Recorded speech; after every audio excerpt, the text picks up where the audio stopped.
No dia 25 de abril de 1974, o povo português vive a queda fulgurante do governo fascista. O impossível acontecia natural e inesperadamente. Eram as Forças Armadas que punham termo ao regime que elas próprias durante tanto tempo haviam sustentado. Enigma que a pouco e pouco se foi desvendando. Os homens sem sono revelaram-nos a sua história.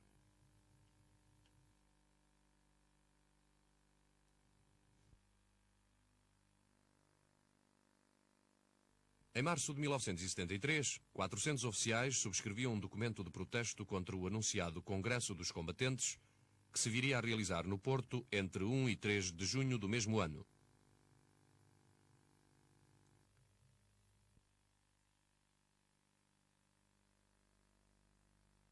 Pois nós já tínhamos feito variedíssimas reuniões. Aqui começaram principalmente quando foi do Congresso dos Antigos Combatentes. Não houve propriamente reuniões, houve uma recolha de assinaturas. Eu pessoalmente colaborei nela para fazermos o tal abaixo-assinado e de oposição, portanto, ao Congresso dos Combatentes, que verificamos imediatamente que era um congresso fascista. E eu não pretendia nada daquilo que eles diziam lá no programa deles. Depois desse congresso, aproveitou-se a embalagem e começaram-se a fazer algumas reuniões. Inclusivamente, na altura procurei o Major Yanes, que era um dos indivíduos que mais tinha estado por trás da reação ao Congresso dos Combatentes, portanto, quer dizer, tinha sido um dos indivíduos que tinha estado mais ativo na nossa tomada de posição contra o Congresso dos Combatentes. Procurei-o e fiz notar que havia necessidade de não perder a embalagem e de arrancarmos para a formação talvez de uma associação ou de qualquer coisa do género que pudesse permitir-nos, portanto, o congregar esforços até evoluirmos para outros caminhos. A 13 de julho de 1973, a publicação do abençoado decreto, como alguns lhe chamaram, 353 de 73, viria a suscitar, por parte dos militares, a primeira reação coletiva a uma disposição governamental. O decreto 353, imediatamente, aso à primeira tomada de posição em conjunto, que é feita por um curso de majores que estava no Instituto de Altos Estudos em Pedroso, a tirar o estágio para oficial superior.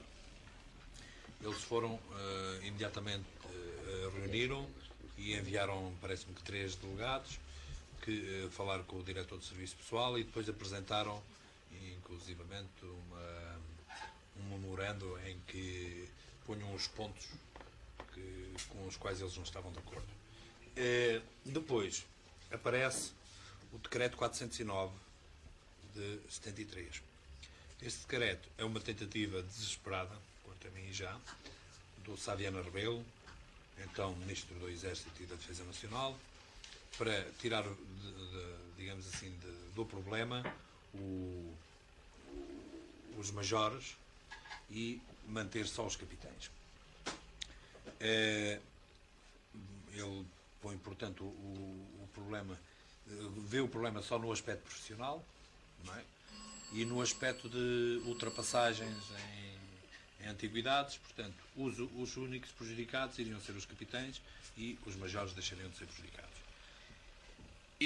Depois disso, dá-se então, há entretanto, quer entre o aparecimento dos 2 decretos, quer após a saída deste segundo, há a entrega de variadíssimas exposições, acho que foram várias centenas mesmo, de exposições individuais de oficiais contra a reclamar, portanto, do decreto. A seguir, a primeira ação coletiva que se verifica, e aí a razão do Hotel Saraiva de Carvalho dizer que o movimento dos capitães nasce no âmbito da manifestação coletiva. Não, mas é que eu considero que a outra manifestação coletiva também já se tinha verificado. Foi a verdade é que com essas exposições individuais que foram feitas às centenas, como diz o Vasco, praticamente criou-se uma choca para a exposição.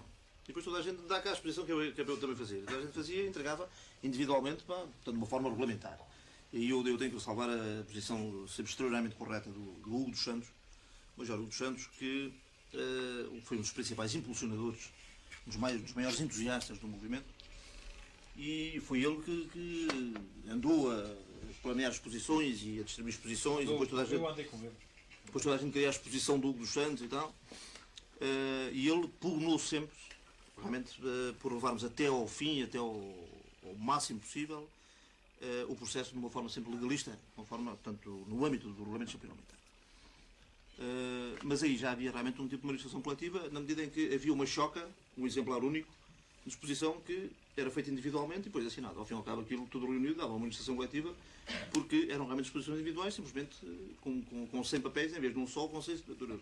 Na linha de resto do que disse o Vasco, o problema talvez se possa ir buscar, às vezes podem ir buscar-se mais profundamente, e daí a frase dele do abençoado decreto. Todo o trabalho que houve de castração das Forças Armadas Portuguesas, todo o esforço que foi feito para a divisão dessas mesmas Forças Armadas, porque era a única forma de as manter na mão, era dividi-las, e foi precisamente o que foi feito. Tudo isso gerou em nós uma oposição absoluta ao regime em que vivíamos. A própria guerra colonial, que para mim funciona não como motivo principal do que se passou, e senão eu estaria a negar o que acabei de dizer, mas como catalisador, essa guerra é realmente vai-nos criar o tal campo em que o decreto cai realmente como sopa no mel, como costuma dizer-se. As reuniões de oficiais não passaram despercebidas às autoridades. Ocorre interrogar como é possível que só tão tarde demais, se tenham decidido a intervir. Mas eu, em relação a isso, também queria chamar a atenção para a tática utilizada, que foi a de enfrentar diretamente e absolutamente de caras os chefes, entre aspas, não é? Que tínhamos então, não é? Os chefes, porque estavam nos postos, mais nada. Denunciando claramente, pois eles chateavam-nos que nós estávamos a conspirar ou a reunir. Estamos perfeitamente, simplesmente utilizávamos uma tática. Estamos a tratar de reconquistar o prestígio das Forças Armadas. Foi de facto uma palavra de ordem que utilizamos. Era a luta pela reconquista do prestígio das Forças Armadas, fortemente abalado pela saída dos decretos 353 e 409. Mas também era. Também era, mas quer dizer, era, mas até muito tarde. Isso era o chavão que nós utilizamos para enfrentar de caras o. Isso era bastante. Não, nós sentimos desde sempre, aliás, eu sentia profundamente isso, pá, que existia um divórcio real, pá, entre a nação, pá, entre o povo e as Forças Armadas. O povo via nas Forças Armadas talvez a única possibilidade de uma reconquista de liberdade, e as Forças Armadas, pá, totalmente amorfas, totalmente apolitizadas, mantinham-se burguesmente, comodamente instaladas e nada faziam, não é? Eu lembro depois de uma reunião clandestina ter dito ao Vasco Lourenço que um dos maiores sonhos da minha vida tinha sido desde sempre, lembras-te disso? No dia que tiveste um furo. Eu também estive ali a mudar o pneu, e depois viemos os dois no carro, e eu disse-lhe isso precisamente, que era um dos maiores sonhos da minha vida, tinha sido desde sempre, desde 1958, praticamente, que andava na Academia Militar, mudar radicalmente a sociedade portuguesa. E sermos nós, pertencer à nossa geração, essa glória, não é? De podermos modificar isto. Também da Guiné chega, em agosto de 1973, uma exposição de protesto contra os famigerados decretos 353 e 409. O processo, à medida que congregava um cada vez maior número de oficiais, começava a adquirir uma expressão organizada. Nós, que já estávamos em preparação, aparece-nos, de facto, a cópia da carta enviada a essas entidades que já foram referidas pelo grupo de capitães da Guiné. Isso veio, de facto, a reforçar bastante o ânimo com que já estávamos, na altura, possuídos para fazer a tal reunião, e organizamos uma reunião no Monte Alentejano, perto de Évora, que eu pessoalmente considero como a data, a efeméride a comemorar, digamos assim, o oficial para o aparecimento do movimento dos capitães, que é precisamente essa reunião, onde comparecem 136 capitães e subalternos, feita na clandestinidade. Nós soubemos que a PIDE teve conhecimento disso, soubemos que o comandante da região militar teve conhecimento disso. O contacto foi feito, foi marcada uma hora de reunião e um local de reunião. Marcou-se em Évora, na praça do Templo de Diana, para a hora de contacto entre as 13 e as 14. Portanto, com meia hora de tolerância. Durante essa meia hora é que estaria aberto o tal capô do carro como senha para os indivíduos que porventura chegassem lá e não conhecessem os elementos que estavam lá para fazer o contacto. Portanto, sabiam que estaria um carro com o capô aberto e eles teriam que se dirigir ao indivíduo que estava junto do carro, apresentar-se e depois de apresentado receberiam, portanto, instruções. Ao mesmo ponto estava a chegar à praça lá do Templo de Diana. Cheguei, levava mais 2 capitães comigo e o que é que vejo? Primeiro começo logo por ver parar um MG, um Mercedes com matrícula MG e sair lá um tipo velhinho à paisana, fiquei logo desconfiado. Quem é esse tipo? Estamos mal. Disseram-me logo que era o comandante da região. A seguir para outro Mercedes MG, era o brigadeiro, segundo comandante. Olha lá, já estamos detectados. Olho para o jardim lá da praça e o que é que vejo? Vejo a praça cheia de malta, em grupos de 3 ou 4, a assobiar, a fazer que não se conheciam uns aos outros. Mas a malta toda para ali. O lado não estava no 25. A malta toda ali em conjunto, em que alguém que estivesse de fora via logo que havia ali qualquer coisa esquisita. Tipos com o cabelo curto, portanto, militares de certeza. Malta toda nova, de maneira que aí fiquei mesmo aflito, devo dizer. O local da reunião era um monte nas proximidades de Évora.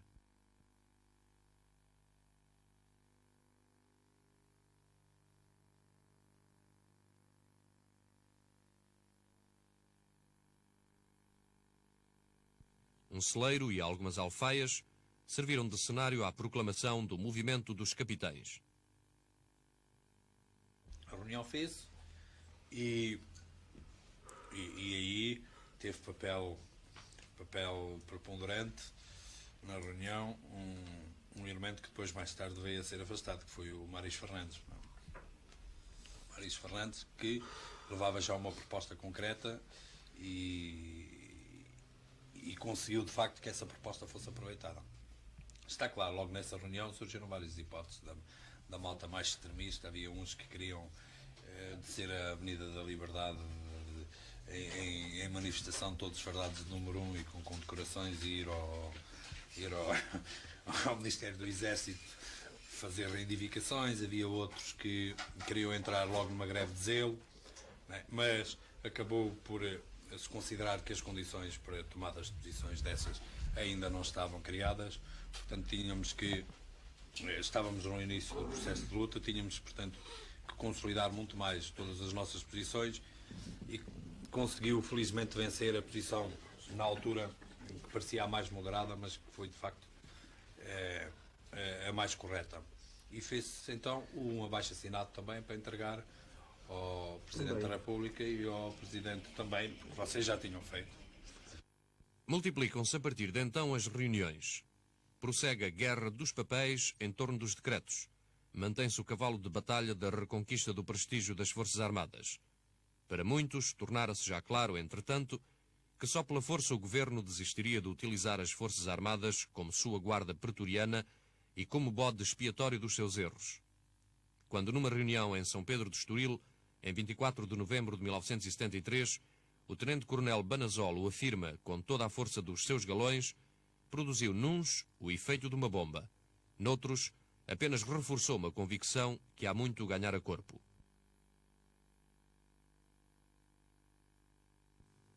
Óbidos, em 1 de dezembro de 1973, é mais um momento decisivo na marcha para o 25 de abril.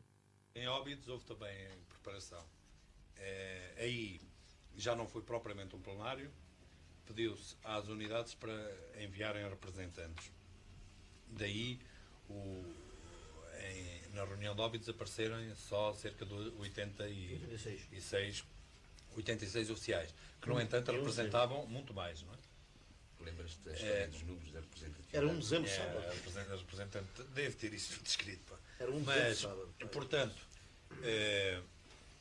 arrancou o Diniz Santos Almeida na sexta-feira para Óbidos para preparar o esquema e nós no sábado arrancamos então para as Caldas da Rainha. Depois, portanto, lá o ponto de contacto foi a estação Caminho de Ferro das Caldas da Rainha. Aí havia um contacto que dava um croquis, a malta não sabia onde era, portanto sabia que era nas Caldas da Rainha, recebia o croquis e daí arrancou para Óbidos, lá para o Clube Recreativo lá de Óbidos. De maneira que está claro também, como sempre, uns cuidados especiais, mas depois em Óbidos para toda a malta via que havia ali qualquer coisa de especial, porque era uma quantidade louca de carros pá, lá em Óbidos e especialmente malta a concentrar-se ali no Clube Recreativo. De maneira que lá se fez a reunião em que, portanto, para Óbidos, então já foram 3 hipóteses, a malta tinha posto 3 hipóteses possíveis sobre as quais quem fosse à reunião teria que se pronunciar em nome dos representantes que ele ia lá representar, dos elementos que ele ia lá representar. Era a hipótese A, acho que era a hipótese A era o golpe militar imediato, a hipótese B era as reivindicações, era o ultimato ao governo, ou faz ou leva no totice, e o golpe C era a hipótese C era, portanto, a continuação do processo reivindicativo até consolidar melhor as condições para depois entrar então no golpe mais tarde. Foi a hipótese C. Essas 3 hipóteses saíram da reunião de São Pedro. De São Pedro. Foi de São Pedro que saíram essas 3 hipóteses. E foi a hipótese C que venceu, e diga-se de passagem, por poucos números. Era por isso que eu estava a falar a história dos números há bocado. Por poucos números, porque esteve iminente a vitória da hipótese A, que era a do golpe militar imediato. Mas, e aí considero que mais uma vez foi de facto o bom senso que prevaleceu. Nós continuávamos a não ter condições na altura para desencadear o golpe e, portanto, achou-se que havia que continuar a consolidação dessas mesmas condições. E saiu, portanto, a eleição também da Comissão Coordenadora, que seriam 3 elementos, foram 3 elementos de cada uma das armas ou serviços. Em Óbidos ficara bem vincado que a consolidação organizativa e a luta pelas reivindicações deveriam orientar-se no sentido de desencadear um golpe a curto prazo. A Comissão Coordenadora reuniu uma semana depois na Costa da Caparica. A reunião da Costa da Caparica foi, portanto, a necessidade de a Comissão Coordenadora... que não era funcional, era muito grande. Repara, eram 21 e depois ao que se juntavam mais observadores, e nós sentimos a necessidade de criar uma coisa mais funcional. Esse era um dos pontos. Outro ponto era definir, precisamente ficou a hipótese C, mas a hipótese C com tendência para A não era nada. Quer dizer, era começar a fazer a reivindicação, mas para atirar com o governo o mais rapidamente abaixo, se necessário com força. E era preciso, além disso, era preciso o terceiro ponto, que era uma preocupação que nos começou a surgir nessa altura, que nós chamávamos a medição do movimento. Precisávamos medir, saber o que era. E daí provocar a reunião da Costa da Caparica. Bom, a reunião da Costa da Caparica é a reunião só da Comissão Coordenadora. É a primeira primeira reunião reunião que a Comissão Coordenadora faz, escolhida em Óbidos, portanto. que a Comissão Coordenadora faz para poder assentar ideias, digamos assim, dos resultantes da reunião de Óbidos. E que ideias é que assentaram? E dividimos, portanto, a Comissão Coordenadora em vários grupos de trabalho, não é? E foi aí que foi também eleita dentro da Comissão Coordenadora a direção da Comissão Coordenadora e, portanto, a direção do movimento. Que eram vocês 3. Nós três. E pela primeira vez aparece também a presidir essa reunião da Costa da Caparica o Coronel Vasco Gonçalves. Já estava inserido no processo, já tinha sido aliciado para o processo, digamos, pelos homens de engenharia, pelo Nuno Pinto Soares e pelo Macedo, que, além do Coronel Vasco Gonçalves, aliciaram também na altura o Tenente-Coronel Lopes Pires, estava Já como foi presente, já foi ao funcionário óbito. militar. Já foi ao óbito, Pois, foi eu que exatamente. presidiu a Esteve reunião de presente. óbito.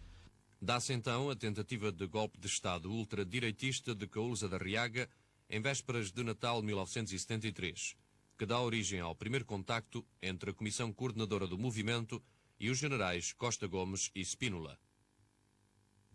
Portanto, dá-se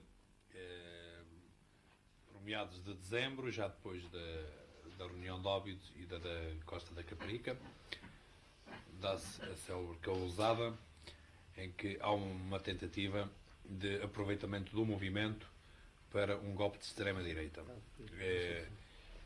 Tentando aproveitar precisamente aquela tecla que nós vinhamos a bater há muito tempo para congregar esforços e para enfrentar o inimigo, que era o governo fascista, do reconquistar o prestígio das Forças Armadas. Eles tentaram aproveitar, portanto, também o mesmo motivo, simplesmente invertendo, não é? Dizendo que o prestígio seria conseguido através de um aumento de vencimentos, através de uma disciplina férrea, de um apetrechamento do exército, que lhe possibilitaria esse apetrechamento, precisamente o ganhar a guerra do ultramar, etc.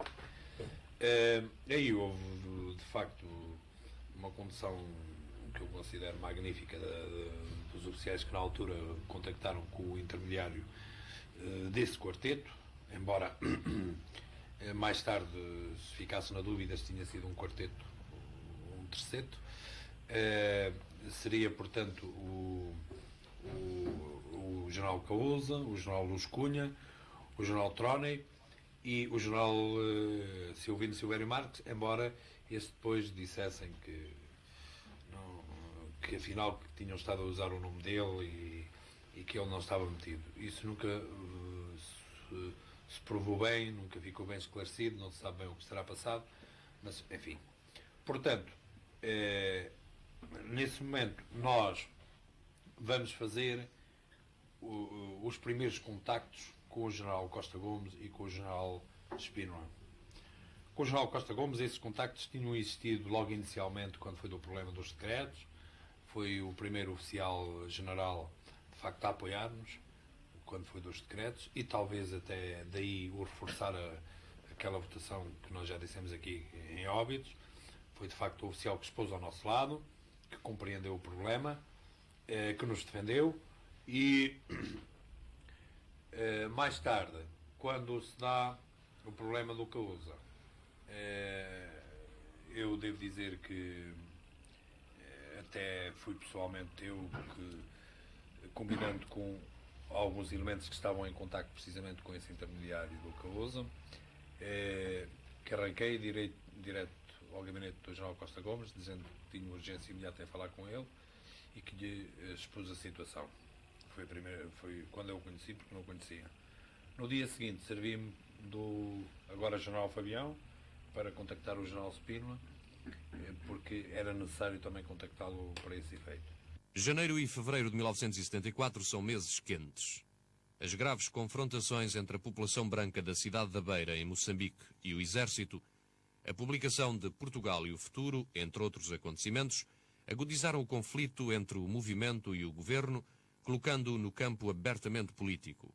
Entretanto, começa a surgir a necessidade do aparecimento de um programa. Mais qualquer coisa, uma definição já no aspecto político. Faz-se uma reunião, é nomeada uma comissão dentro dessa comissão política, dentro dessa comissão coordenadora é nomeada uma comissão para redigir um programa, ainda só no âmbito militar. Faz-se uma reunião em casa do coronel Marcelino Marques, em que iria ser apresentado esse programa. Esse programa é apresentado e a malta, que tínhamos chamado de forma, atira-se a nós, pá, que nem doidos. Atira-se a nós, pá, porque dizia, mas isso é um programa de chacha, quer dizer, mas isso, estarmos numa altura destas com reivindicações militares, o quê? Mas vocês já estão preparados para outra coisa? Vamos embora, rasgamos logo o programa, não queremos saber mais nada, nomeou-se logo outra comissão para para arranjar outro programa. E é então quando é nomeada a comissão. Aliás, nessa reunião, é a primeira reunião em que aparece o Melo Antunes. Eu lembro-me que não o conhecia, virei-me para ti, para o Otelo, e pergunta que é esse tipo, não é? O Melo Antunes é mais um gajo dos nossos. Lembro perfeitamente que gostei especialmente, portanto, da intervenção dele nessa reunião. É formado O uma largo as comissão. desconfianças dos camaradas que viam no Melo Antunes um perigoso elemento de esquerda. De maneira que era um homem perigoso no político, de maneira que a malta nomeia a comissão para elaborar o programa.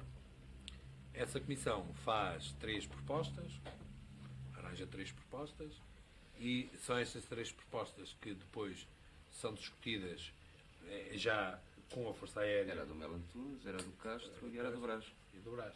São discutidas as 3 propostas, são refundidas e sai uma proposta mais ou menos de acordo já com a Força Aérea e com a Marinha, embora eles não estivessem ainda muito para os ajustes. Não é?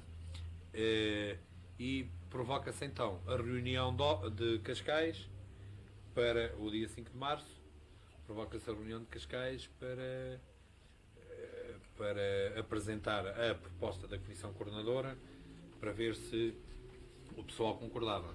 Para essa reunião foram convocados também, portanto não foi uma reunião de plenário, mas sim uma reunião de representantes das diversas unidades que também deviam trazer o quantitativo de oficiais que lhes tinham dado aval para eles os representarem totalmente, e aqui da zona de Lisboa é que foram mais, portanto, não foram só representantes, mas portanto, houve unidades em que foram praticamente os oficiais todos.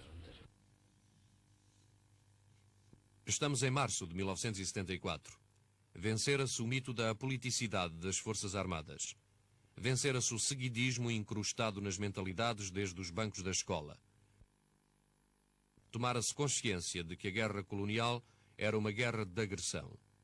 A 5 de março de 1974, numa reunião em Cascais, o movimento aprova o documento O Movimento, as Forças Armadas e a Nação, manifesto e programa base do MFA. Já iam longe a guerra dos papéis e as reivindicações meramente militares. Bom, nós já tínhamos deixado na tal reunião por alturas de fins de janeiro, princípios de fevereiro, em caso do Marcelino Marques. Não?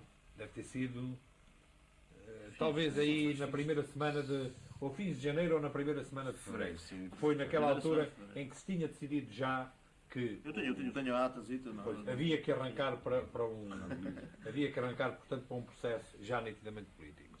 Ele depois é de facto consubstanciado com a reunião em Cascais, com a aprovação desse mini programa, chamamos Aí é que é aprovado, de facto, digamos, o lançamento do movimento na senda política. O Digamos. grande corpo do MFA manifesta-se pró-politização aí em Cascais. E repare, é aí no dia 5 de março que o movimento dos capitães se transforma em movimento das Forças Armadas. O nome até aqui era Movimento dos Capitães e é na reunião de 5 de março que se decide deixar de chamar Movimento dos Capitães para passar a chamar Movimento das Forças Armadas.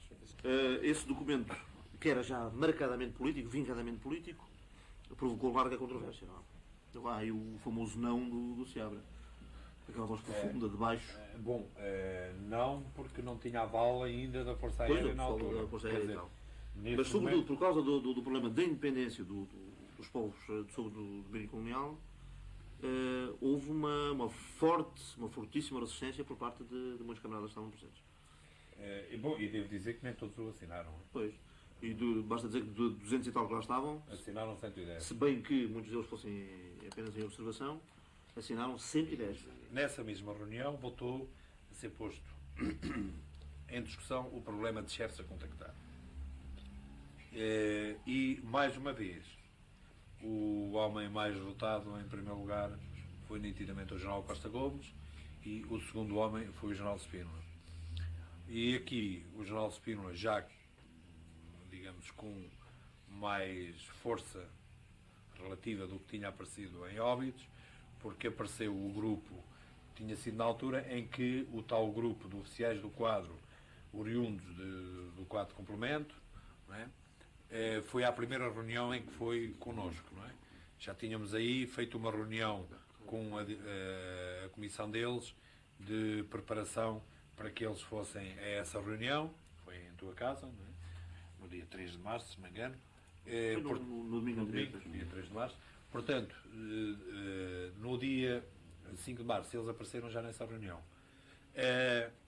E eles defendiam nitidamente, lembro-me perfeitamente, que um dos pontos fortes da discussão, que a certa altura havia um deles que dizia: mas não sei para que é que estamos aqui a discutir mais, temos um homem, seguimos atrás dele, para que é que precisamos de programa e não sei o quê. Está claro que ia sendo corrido, porque calma aí, nós aqui não vamos atrás de ninguém, estamos fartos de dizer que não seguimos atrás de figuras carismáticas. Nós temos o nosso programa e essas figuras é que, se quiserem, hão de integrar-se no cumprimento do programa que nós temos e não nós irmos de olhos fechados atrás deles.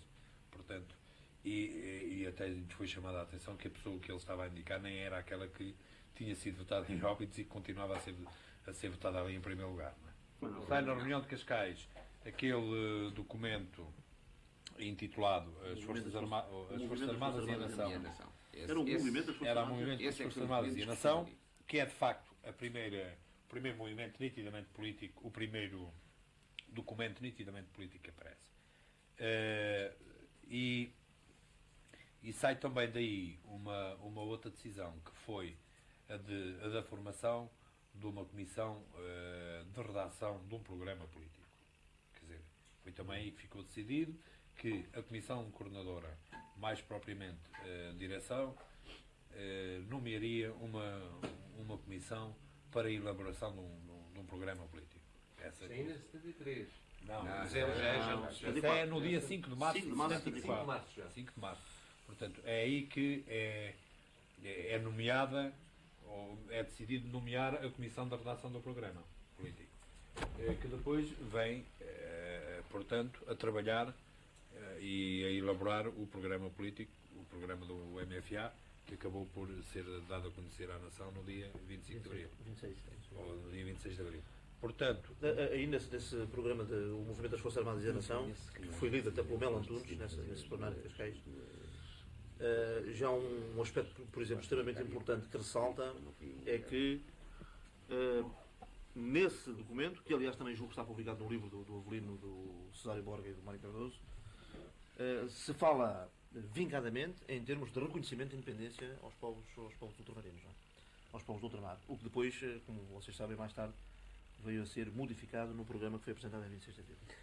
A partir da reunião de Cascais, ficou, naquele manifesto, digamos, ficaram traçadas as linhas gerais. E logo aí o Mel Antunes foi encarregado de propor, dentro, portanto, daquele esquema que tinha sido aprovado naquela reunião, propor uma estrutura básica de programa. E assim é de facto, que no dia 24, é 24 à noite, se não me engano, e 24 à noite ele faz a entrega. à volta disso. Evidentemente, o que é que se passava, entretanto, com a parte política? A parte política estava a fazer, sobretudo, a tentativa de unificação dos três ramos com base no manifesto de Cascais. Porque, como foi dito há pouco, não sei se pelo Hotel, pelo Vasco, a verdade é que a Marinha tinha sido só observadora nessa reunião. E mesmo a Força Aérea tinha levantado os problemas que já aqui foram focados. Havia, portanto, ali pontos de fricção entre os três ramos que havia que acertar. Portanto, todo este período em que se passam estas coisas militares, digamos, é coberto com uma atividade de reuniões contínuas com os elementos dos ramos das Forças Armadas para se chegar a um entendimento. As posições de Spínola em matéria de política colonial há muito davam que falar, não tardando a espalhar-se a convicção de que Spínola era o protetor e o mentor encoberto dos jovens oficiais. Mas aí também há uma coisa muito importante, a respeito daquilo que tu disseste sobre o aparecimento de uma forte linha spinolista a apoiar o jornal. Também havia em jogo já, infelizmente para o movimento, eu sempre disse infelizmente para o movimento, a saída do Portugal em Futuro. Pois, O jornal, com o seu tremendo sentido de oportunidade, sim, e sentindo a força do movimento, lança o livro. Aliás, eu já tinha dito à malta, ele tinha-me dito a mim pessoalmente, em princípios de fevereiro, que em fins desse mês ia lançar o livro, e eu tinha dito à malta: olha, estamos tramados, o jornal vai apresentar o livro, vai editar o livro em fins deste mês, para nós é É um problema. Isso é uma coisa que as pessoas Isto estão para mim- convencidas. Isto do para mim contrário. era terrivelmente dramático porque ia aparecer um movimento quase como impulsionado, catapultado para a política do jornal. O que é totalmente falso. Não Não tem é? nada a ver com O jornal é que aproveitou a força do movimento para oportunisticamente lançar o livro. Mas Sim, isso sim. deu como consequência que realmente tivesse a linha spinolista se tivesse fortalecido, tendo como motivo para o Portugal. Eu já me esquecia de facto desse pormenor, é que na altura houve muita Isso gente, é inclusive, que dizia que aquela nossa declaração, as Forças Armadas ou o movimento das Forças Armadas e a Nação, que tinha tido origem no livro, digamos, era quase uma cópia de muitos dos princípios que vinham no livro, o que era totalmente falso. Porque quando o livro saiu, esse documento já estava preparado. Quer dizer, E o mais? livro sai por volta de 27, não foi? De 22 de fevereiro. fevereiro, talvez, 22, 24. Quer dizer, sai no fim de Sim, fevereiro. foi. Nós fazemos de facto a reunião no dia 5 de março, mas o documento que é apresentado no dia 5 de março já estava na forja e quase acabado, não é? Porque houve várias reuniões para discutir e para chegarmos à conclusão de qual o documento definitivo a apresentar nessa reunião. Já estava, portanto, feito antes da saída do livro. No entanto, houve muita gente que dissesse que isso tinha saído só porque o livro tinha saído e tinha sido já um resultado da leitura do livro, que era totalmente falso. E mais, e para mim ainda houve outra consequência mais perniciosa ainda. E o Vítor pode dizê-lo. É que o jornal era uma pessoa extremamente teimosa, não é? A opinião dele é que tinha que prevalecer sobre tudo. E os conceitos que ele aponta no livro, no Portugal e o Futuro, relativamente, por exemplo, ao problema do ultramar, ele, perante o programa do Movimento das Forças Armadas, que lhe é apresentado para aprovação e para discussão, antes do 25 de Abril, ele rejeita completamente tudo aquilo que lhe é apresentado para impor a opinião dele, que já estava expressa no Portugal e Futuro e, portanto, perante a qual ele não podia entrar em contradição. No dia 5 de março, num discurso perante a Assembleia Nacional devidamente encenado, Marcelo Caetano prepara a tomada de posição dura que o governo não mais podia adiar. A 8, ordem de transferência para 4 oficiais do movimento, 2 dos quais dão entrada no Forte da Trafaria. A 14, vassalagem dos generais a Marcelo, seguida da exoneração de Costa Gomes e de Spínola dos respectivos cargos.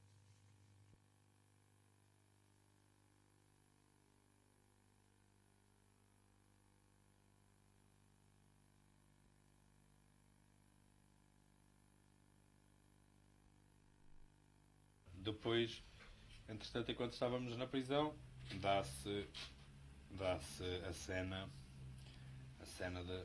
vergonhosa a que nós assistimos pela televisão, dá-se a cena vergonhosa da célebre Jornada do Reumático. A Jornada do Reumático é aquele beijamão autêntico e miserável dos caquéticos generais portugueses na altura que se diziam representar as Forças Armadas, não é? Que apareceram todos a dizer ao Marcelo que as Forças Armadas que eles estavam ali a representar, que estavam com o governo. O general Costa Gomes e o general Spínola recusam-se terminantemente a ir a essa manifestação, porque previam precisamente que fosse o epílogo da situação oficial deles. E perante essa recusa dos dois generais, o general Costa Gomes e o general Spínola, é que aparece o general Paiva Brandão, que era o mais antigo, como chefe de Estado-Maior do Exército, a falar em nome dos generais e, portanto, em nome das Forças Armadas Portuguesas, fazendo o tal beijamão a que o Vasco Lourenço referiu. Portanto, aquilo tudo extremamente encenado para reforçar a posição do Marcelo contra, portanto, a posição já assumida no antecedente pelo general Costa Gomes e pelo general Spínola. Mas Portanto, eu já agora que tu falaste nisso, pá, e que eu não tinha falado, vem a talho de foi-se lembrar a conversa que tivemos lá em casa do Spínola com ele nessa noite de 2 de março, em que, a certa altura, ele dizia-nos para que se eu fosse demitido, exonerado, a malta devia fazer uma manifestação do uniforme número 1, não sei o quê, e nós dizíamos que não, senhor, que tínhamos que ir tínhamos que mudar todo o sistema político existente no país, e ele dizia, mas isso é a revolução. Então, mas para grandes males, grandes remédios, dizíamos nós. Mas isso muitas cabeças têm que corrolar, então mas qual é o problema? Quer dizer, se tivermos que ir para isso, nós não podemos estar a hesitar numa altura desta. Não, façam lá a manifestação, não sei o quê. Entre Spínola e o movimento dos capitães, Foram muitas as divergências e as concessões de parte a parte. O programa do MFA foi apenas um momento na procura difícil de um compromisso que a história revelaria frágil. Daí, foram retirados também 3 documentos, novamente, eram sempre os 3 documentos. Um deles, que é o original, foi o que o hotel levou ao General Spínola, que o General Spínola cortou pela sua mão e anotou. Eu lembro perfeitamente. É o tal documento que eu Vou-te interromper tenho, só um minuto para dizer, eu lembro perfeitamente que impressionaram extremamente o General Spínola e foram palavras que ele cortou, horrorizado, do programa, as palavras fascista, que horror, fascista, democracia, cortou também. Tudo aquilo que... E depois foi-lhe perguntado porquê, não é? Ele mandava dizer que tudo aquilo que fosse de caráter político e tal, os militares não se deviam meter nessa coisa. Portanto, estava arraigado profundamente ao velho princípio de que os militares não se devem realmente meter em política e tal. Bem, o programa é um programa, claro, profundamente político, não é? E as palavras não foram colocadas, mas foram colocadas outras que diriam precisamente o mesmo. Falou-se em extremas em vez de se falar em fascismo. Vamos carregar sinónimos. Ainda lá deixaram a democracia, ainda foi ficando, mas sobretudo onde realmente houve o maior choque. E esse choque só se resolveu na noite de 25 de Abril e resolveu-se mal. O futuro veio-nos provar, foi na parte do ultramar, à frente, portanto, à parte colonial. A nossa proposta é, no fundo, a nossa proposta de base é, no fundo, aquilo que mais tarde acabou por ser a Lei número 774, se não estou em erro. Portanto, o próprio processo veio provar que não podia ser de outra maneira.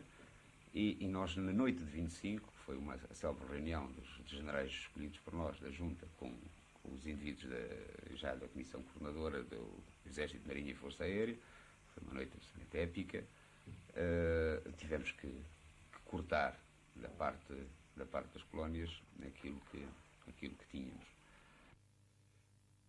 Dir-se-ia que alguns detalhes desse compromisso estiveram por fixar até ao momento em que a Junta de Salvação Nacional apareceu nos ecrãs da TV na madrugada de 26 de Abril. Na noite de 25, quando os generais vão para a televisão, ainda vai para surgir nos ecrãs da televisão como presidente da Junta o general Costa Gomes. E, portanto, futuro Presidente da República, João Costa Gomes. Quer dizer, vai tudo assim, porque isso era... De resto, existe um outro documento que não é público, que é um protocolo. Além do programa, há um protocolo. Protocolo esse que diz determinado número de coisas, entre elas que aponta precisamente para esse escalonamento dos generais. E simplesmente eu diria que foi Marcelo Caetano quem escolheu o Presidente da Junta. Quer dizer, involuntariamente foi ele que escolheu ao pedir que fosse o General Spínola a ir ao Carmo, foi ele que alterou os dados do problema.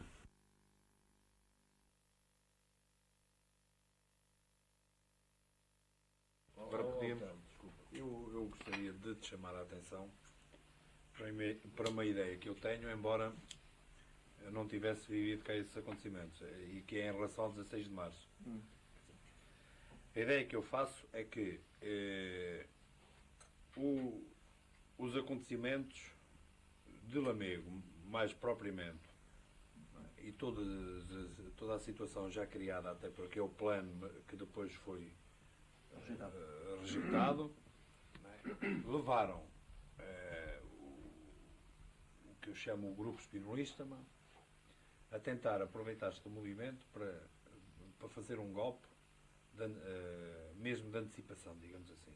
E o grupo espinolista fortemente apoiado naquele grupo de ex-milicianos, que é a malta que insiste,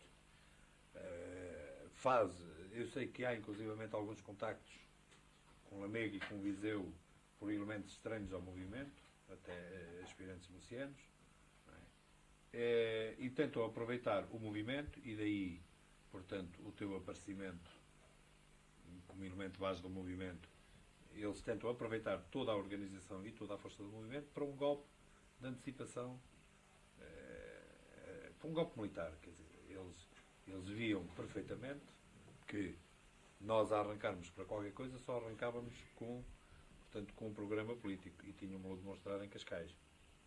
Portanto, há que tentar um golpe militar, que era para, como costuma dizer o Vasco Gonçalves, pá, era para mudarem as moscas, mas o resto continuar na mesma. Não é? Portanto, eu vejo, pá, que de facto, e disse-o passado algum tempo, e continuo a dizer, ainda bem que o 16 de março falhou, pá. Porque então é que a malta ficava mesmo com a criança nas mãos, sem saber o que lhe havia de fazer. Perante a iminência da exoneração dos generais Spínola e Costa Gomes, que seria a consequência normal da Brigada do Reumático, prevista para 14 de março, houve que planear apressadamente um golpe militar que impedisse esta ação governamental. Dada a precariedade do plano então gizado, desistiu-se de o levar por diante na madrugada de 14 de março. Algumas unidades, no entanto, só a custo acederam a adiar a data do início das operações.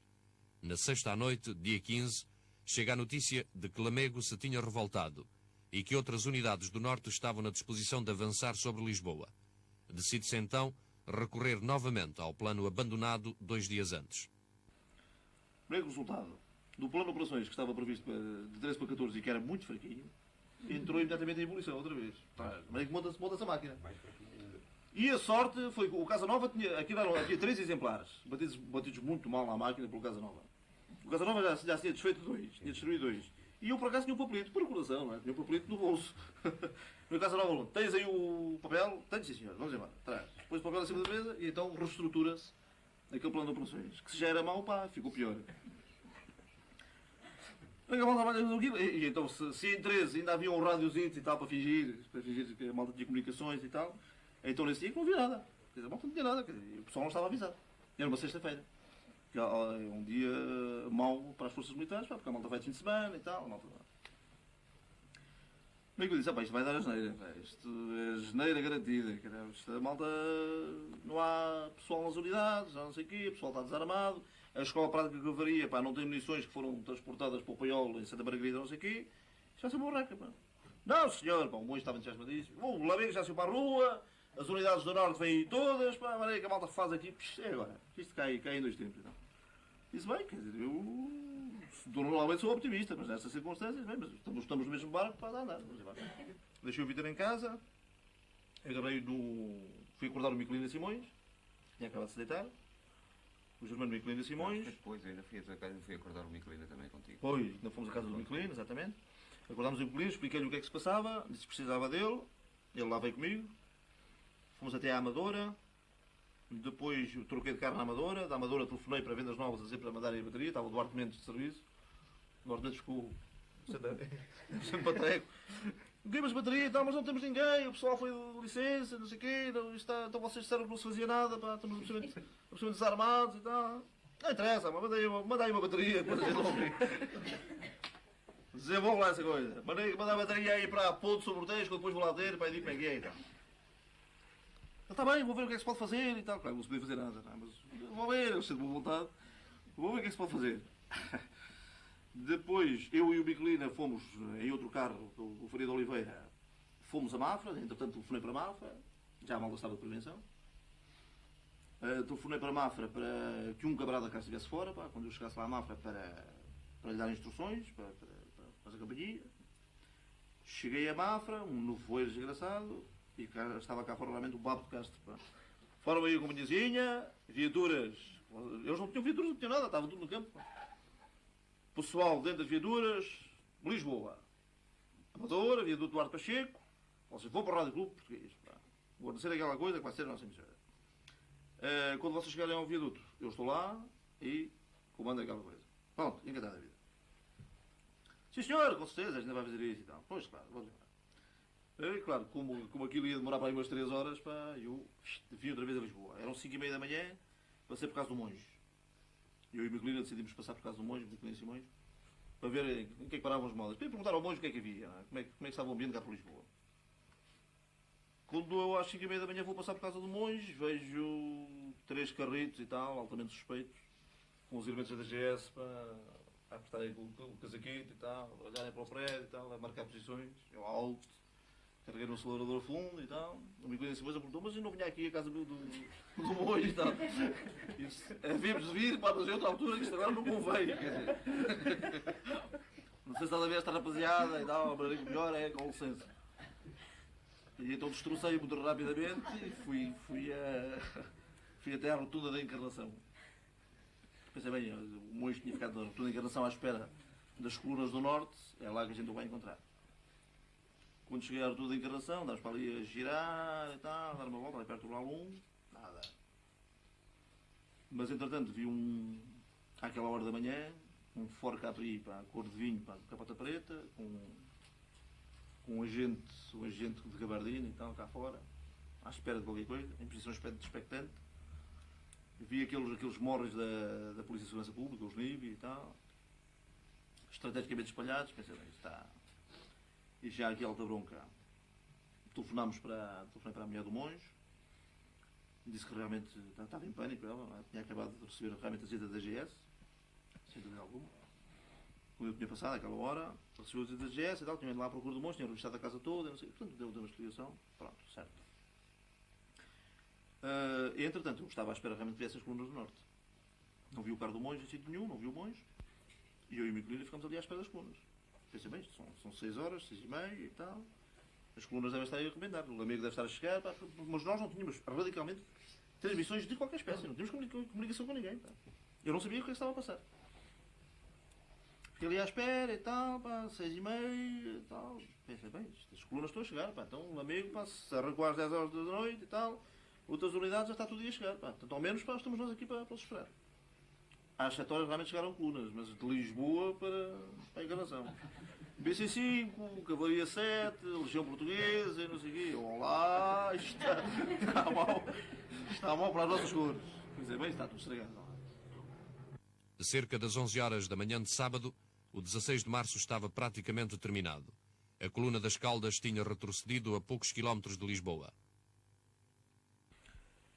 Para mim a experiência do 16 de março foi extraordinária porque tive a possibilidade de longe poder apreciar exatamente quais eram as forças governamentais, aquelas que imediatamente tinham obedecido à ordem do governo e que estavam lá, e que, portanto, ter conclusões extremamente válidas nesse aspecto. Fiz ali, portanto, um estudo de situação que depois me foi extremamente proveitoso. Vi quais eram as suas forças e vi qual era a capacidade de organização que essas forças tinham. E pensei que realmente se para uma companhia que vinha das Caldas da Rainha era necessário ao governo criar aquele aparato militar, pensei precisamente, se forem muitas companhias ao mesmo tempo entrar em Lisboa por várias entradas, então não há força governamental que resista. E se eu tiver realmente a força do meu lado, então isto cai em 2 tempos. O 16 de março deu ao governo uma confiança muito grande. Convenceram-se que eram capazes de jugular rapidamente qualquer ação que nós quiséssemos desenvolver. Portanto, fizeram daquilo, como vocês viram, um êxito enorme, embandeiraram em arco com o 16 de março, um sorriso de confiança renasceu nos lábios ressequidos do António Silva, e portanto a confiança germinou de novo nas hostes governamentais. Se sentiram extremamente fortalecidas pelo apoio popular e tal, realmente tinha sido uma loucura, os jovens capitães e tal. Depois do 16 de março, com camaradas presos na trafaria e preparando-se o governo para desmantelar o movimento, tornava-se imperioso planear um golpe decisivo. Eu lembro que uns dias antes Bastaram para libertar o país do regime que o oprimia há 48 anos. A verdade é que no 25 de Abril a malta arrancou decididamente para a ação. Arrancou porque a coisa estava extremamente bem organizada, a minha equipa de ligação funcionou extraordinariamente e levou realmente a confiança final, quer dizer, aquele último degrau para o arranque da malta toda militar, das unidades todas do país. Quando, à hora prevista, na data prevista, a equipa de ligação chega ao contacto com os elementos de ligação em cada uma das unidades e lhes entrega exatamente tudo aquilo que estava decidido, que eu já tinha apontado que lhes faria chegar às mãos, eles não tiveram dúvida nenhuma. Depois, quando ouvem os 2 sinais para o arranque, e depois do adeus do Paulo de Carvalho, às 5 para as 11 da noite do dia 24, e depois ali com a alta colaboração do Álvaro Guerra e do Leite Vasconcelos, à meia-noite e 25, portanto já aos 25 minutos do dia 25, o grande Vila Morena na Rádio Renascença, no programa Limite. Então Rapaziada não teve a mínima dúvida e pensou, pronto, isto está na mão, e arrancaram então decididamente. Portanto, as ordens que havia, portanto, nas instruções de coordenação eram extremamente importantes de considerar. Isso consta, portanto, da ordem de operações. E dizíamos precisamente, e foi isso que possibilitou a tal revolução dos escravos, que em caso algum nós abriríamos fogo, fosse contra quem fosse. Mesmo que houvesse uma oposição por parte da GNR e da polícia, era preciso que todos estivessem mentalizados de que eles nunca abririam fogo, porque não era uma secção da Guarda Nacional Republicana a barrar uma estrada que se podia opor a uma companhia fortemente armada. Nem uma secção de polícia, nem coisa do género.